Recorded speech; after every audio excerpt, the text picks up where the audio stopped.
Welcome to the Best Sports Betting Podcast, where we'll talk about reviews, previews, tips and all things betting related. Brought to you by bestsportsbetting.co.za. Now, on to our hosts. To the Best Sports Betting Podcast.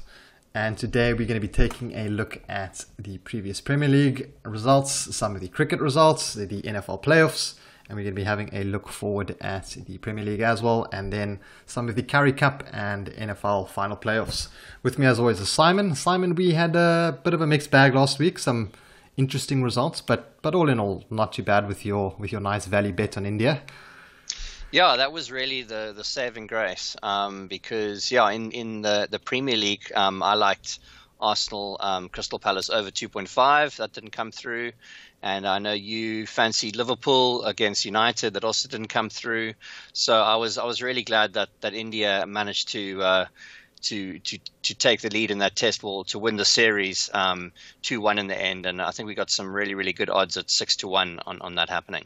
Yeah, it's incredible value you got there, and it just kept going. And I mean, we've been chatting about this for the last couple of weeks on the podcast, and you've been talking about India. You haven't been boldly confident on them, but you've been saying, hey, there's still value, and very well called. Especially with the last, I started doubting my chances of kind of getting over the line, in the final test. I mean, the bookmakers really saw India having no chance. But I kind of was a bit down. I was a bit disheartened by the fact that, after they only had one test left to win, India, were basically at the line with Australia, kind of, at a tie in a tied series. That the bookmakers didn't cut their odds at all. They left the price at 6-1. So, obviously for anyone who got on the price before the fourth test, they got really amazing value, whereas I had to kind of sweat out the first three tests. So it ended up being a fantastic bet, but it's taken a little bit too early. But hindsight is 2020, hey? I could never have foreseen that price hanging around. I would have assumed as soon as that there was only one test remaining with them tied that the odds would have been much shorter. But anyway, we got a winner nonetheless. Yeah, nice big winner there. And then some of the Premier League results, the big game, Poole versus United. I mean, I watched that one. I watched the whole game. I was hoping for a cracker. We had a bit of a, I don't want to call it a snooze fest. It wasn't a snooze fest. It was a tight game.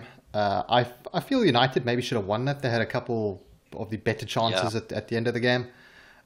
We spoke quite a lot about under 2.5 in the last episode, and that came in quite comfortably. The odds weren't amazing. I think they were 1.4. I made the big mistake with that last week when we were looking ahead, and I thought there was a huge price on the overs, but it was actually about 7-10, so it was only slightly favored over the under. But yeah, going back to what you just said, I mean, I've seen plenty of low-scoring matches and goalless draws between these sides that were actually really exciting, but I really don't think this was one of them. I mean, I think a big contributor to that was the fact that Liverpool's front three, Salah, Firmino, and Mane, were terrible. I think the United defense, especially with Luke Shaw, who did a pretty good job of holding their position and tracking the ball and so on, he was good. But I haven't seen Liverpool look so poor going forward in any match this season. I honestly think Liverpool keeper was on fire. he was absolutely. But I just think that front three looked terrible, and they honestly looked like they hadn't practiced in weeks. Yeah, very, very, very concerning if you're a Liverpool supporter going forward. Hopefully they can turn that around. And us poor Newcastle supporters, I did fancy Arsenal to beat us comfortably. I fancied Arsenal to beat us in under 2.5 goals was a bet that I actually took on the day of the match, and Arsenal ended up winning 3-0. My bet was a runner for a while. I think the last goal, all the goals came in the second half, so I was sitting pretty comfortably. Yeah. Arsenal completely dominated the match. I thought Newcastle were going to put up a bit more resistance to keep the scoreline down, but I want to say I called that one, but the bet didn't come in, and that was over on Twitter. So it's a bit of a mixed bag. NFL also didn't go too well for some of the bets, Simon. We have the divisional playoffs. We're gonna find out who's in the Super Bowl. It's going to be quite a cracker. We had the Ravens last week, I believe, on Yeah, that didn't even come close. And I must say, the Ravens were playing the Bulls, and they ended up losing 17-3 as 2-point underdogs. I mean, I was encouraged to see the betting steam move with me as the Ravens, they only closed a 1-point favorite by kickoff. But as you know, Rob, I mean, beating the closing line is usually a fairly good indicator of winning bets, but it doesn't always happen that way. Yeah. I mean, you're happy that you beat the line, but then unfortunately the bet doesn't go in your favor, and you've kind of won half the battle, but you still lose, which is it's frustrating, a bit disappointing. But yeah, I mean, we've got we'll chat a bit more about the NFL coming up. But before that, let's have a look at some of the Premier League coming up. We've got a couple of games this week, not too much going on. We've got City Villa, Fulham United, and a couple games a little further down the line. I think Newcastle playing. Not too much to get excited about in the Premier League this week. A couple big teams playing, but yeah, I mean, have you had a look at any of the fixtures? Anything stands out to you, Simon?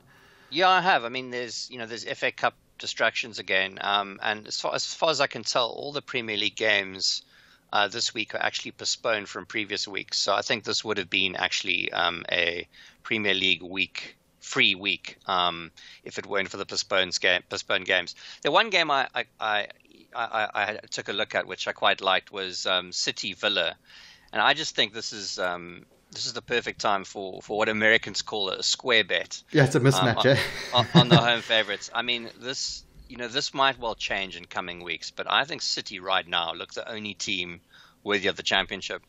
And I was quite interested to actually see that they are 5 to 10 favorites now to win the league, which might be considered a little bit of an overreaction. But if you look at just what United and Liverpool and the other potential contenders look like, I'm kind of not surprised by that. So all that said, I actually like City minus 1.5 goals on the Asian handicap here, which is 17 to 20. So you'll need City to win by 2 goals, but get half your stake back if they only win by 1. Yeah, I'm just looking at the odds now, and City are pretty short, but I figured they'd be a bit shorter than this. I mean, 1.26, which is over on Sportingbet, is actually not too bad, considering the kind of gulf in kind of talent and how good the teams are. So I like that handicap bet. I think City win this one, 3-0 round there. City to score, maybe only City to score over 2.5 as well. But I like that handicap bet of yours. I don't have any bets this week myself. I looked at the Liverpool game. I looked at the United game. I was looking for some value on United. I think there might be some value on United. But instead, I'm going to go with a completely square bet this week as well. And I'm going to go with all the favorites for today and tomorrow. And you'll be getting 2.35 by backing City, United, and Liverpool. And it's a fairly decent proposition, I think. I think City is going to be United is going to be your concern there. I think Liverpool and City will win comfortably. And I think there's a little bit of value. I don't like to take these favorite bets too much. I feel there's a little value here though, so I will be taking this. There's just not too much else for me to get excited about this week when it comes to the Premier League. A little bit of value on Newcastle if you fancy that, fancy them to turn their form around. But away at Villa, it's also a game I'm just going to stay away from. Yeah, fair enough. I mean, it's always tempting in weeks like this to back a couple of favorites and put them in an accumulator. It's been an interesting season though with lots of upsets, so you always got to be careful. Yes, and that's why I haven't been doing it that's why I haven't been taking these bets as much this season. Usually I take a couple of them, and usually they'd come in more often than not. It starts getting tricky when you start adding too many to them. And I feel 3 is an okay number, and you should have cash out available on that as well. Yeah. In case you go into the last leg with Liverpool tomorrow and you're not confident about it. But yeah, so that's a Premier League. FA Cup I don't have anything for. I'm not getting involved in the cup action. Just the Arsenal Newcastle game confirmed that for me.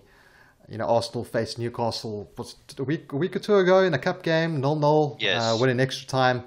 Mickey Mouse squad, second string, blah blah. And a week later, kind of full strength Premier League squads, and the result was what I expected it to be 3 weeks ago or a week ago. So it's cup games, staying away. Sure, fair enough. And then Simon, we have the Currie Cup coming up. Have you been watching much of the Currie Cup? I admittedly have only cast a few tertiary glances at it this season. Yeah, it's one of those seasons for me too. I also must admit I've seen very little of the tournament, but we have a fairly familiar semi-final slate for the Currie Cup. The Bulls take on the Lions at Loftus, and Western Province face the Sharks at, of course, an empty Newland Stadium. The Bulls 8.5 point favorites over the Lions, and Province 4.5 point favorites over the Sharks. This is not a strong pick for me, but although the handicap is fairly big, I like the Bulls over the Lions here. They've been rock solid.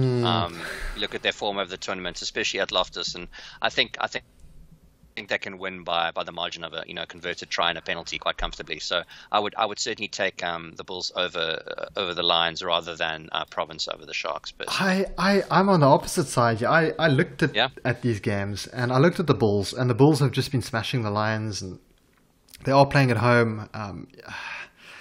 I just find that line a little too big, that 9.5.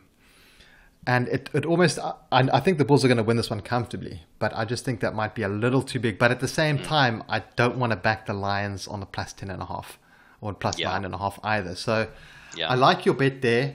I think the Bulls win this one comfortably. I think I might look at some alternate handicaps, maybe with some slightly lower odds. Sure. If I can get something around 6.5, 7, I might take that. Under a try, under a converted try, sure. But I do think the Bulls win this one comfortably. I'm not sure about scores, how high scoring this will be. We don't have too many points lines, but I expect this will be in the 40s or something around there. But yeah, I think the Bulls win this one pretty comfortably. Like I said, I'm just not sure about the cap. But then when moving over to the Province Sharks, I actually fancy the Province on the cap, on the 5.5 cap. I think that cap's about right. It's under a try. I think Province win a fairly close game here. I think it's going to be decided close to the handicap. Like you said, playing at home, Sharks very inconsistent. They could win this game if they decide to show up. But Province at home, I'm going to give them the 5.5 points. I think that's going to be my Currie Cup bet there. If I was really really crazy, I might consider including the Bulls, Province, Sharks, and all of those Premier League bets. I've just added them to the bet slip now, and you'll be getting 4.32. So I don't know, maybe a little 5-leg weekend accumulator there might. Five home favorites. Okay. Yeah, 500 rand on that's going to pay. Let's have a look. It's going to pay you just over $2,000. So that's a nice little bet there if you fancy some accumulator action this weekend, or this week rather. And so that's my thoughts on the Currie Cup, Simon. I'm not overly committed. As I said, it's not something which I've kept a close eye on. But if you're ready, Rob, we can move on to some NFL going into the divisional championships. Yes, we've got the Packers taking on the Bucks, and then the Chiefs taking on the Bulls. Packers favorites, Chiefs favorites. I took a quick look at some of the lines. I'm going to leave this one to you, Simon. My NFL this year has honestly been a little shocking. So. Yeah, what's interesting, I think, maybe just to sort of set the scene here, the Packers have actually moved to Super Bowl favorites now, and that is because they have arguably an easier route to the final against Tampa Bay than Kansas City, who obviously face the Bulls, who are the most informed team. I mean, obviously all these teams are playing really well, that's why they're here, but the Bulls have arguably been the strongest team over the last sort of 5 or 6 weeks. I mean, the Green Bay are only favored to win the Super Bowl by a very small fraction. But I can't really argue with the move based on who they're playing. I would still favor the Chiefs overall to win the Super Bowl. It's at a slightly bigger price than Green Bay, but I also don't feel like there's much value in that price. In terms of these matchups, you have the Packers as 3.5 point favorites, and the Chiefs as 3-point favorites over the Bulls. So both around a field goal, and I think it's very hard to argue with that. So I don't have any picks for the weekend, but I think it's just worth reiterating my earlier point that I think these divisional playoffs look pretty wide open. I think they're priced pretty right, but I must say I'll be rooting for the Bucks, not only because they're. I'll be rooting for Green Bay. Because I would just love to see, even though I'm not even a huge Tom Brady fan, I just think it'll be great to see him win a Super Bowl for a team who pretty much ended bottom of the one of entire the worst sides in the last NFL. season. Yeah, so it'll be good to watch, though. I'm interested to see these games. Yeah, I'm just hoping that old Aaron Rodgers picks up another Super Bowl ring. I mean, when was the last one? I think it was 2010 or something like that. It's been close to 10 years for sure. I think you might be right actually with 2010. Yeah, it's been a long time. Yeah, I really feel that of a few of the quarterbacks that are in the NFL, they've constantly been knocking. They've been threatening for ages now. But so I'll be backing them. But honestly, I haven't been keeping too much of an eye on the NFL this season, regrettably so. Just some big teams didn't make it through. I mean, everyone expected the Ravens to get through. I mean, a lot of people would have expected the Saints to be there as well. So it's quite an interesting Final Four, I must say. Yeah, Saints have always been a disappointment when it comes, well, not always, but to a playoff. I've stopped. I enjoy watching the Saints, but I've just stopped kind of expecting them to get far. They play well, they start off well, and then I don't know what happens. They tend to kind of throw games, if that sure. makes sense. Games that they should be expected to win very comfortably, they'll end up losing, and that'll cost them cost them badly down the line when it comes to qualifying for playoffs and that kind of thing and positions. But yeah, so that kind of wraps up the podcast today, Simon. Let's have a quick little recap on what your fancies are this week. I'll go first. I fancy that accumulator that I took earlier. I do fancy Province to beat the Sharks on the cap. I think those are going to be my recommendations for this week for my bets. And on your side, you've got a couple as well. Yeah, I think nothing I'm super confident about this week, but I like City minus 1.5 goals on the Asian handicap against Aston Villa. As I said, that's the odds of 17-20. The Bulls minus 8.5, but again, not as a strong a pick. Nothing really else for me. All right, awesome. And then we'll be having a chat about the upcoming Cape Town Met. We'll be posting that video up in a couple of days. And then we'll also be posting some more looks at some of the different South African bookmakers, books that we recommend. Simon and I'll be chatting about that. We've posted a couple up already. We've had a look at Hollywood Bets. We've had a look at some of the other sites. So go check those out on the channel. And guys, we'll see you in the next episode. Simon, thanks for joining me. And we'll see you soon, guys. Cheers. Thank you for listening, and don't forget to visit our site, Facebook and Twitter pages. Let's go make some money.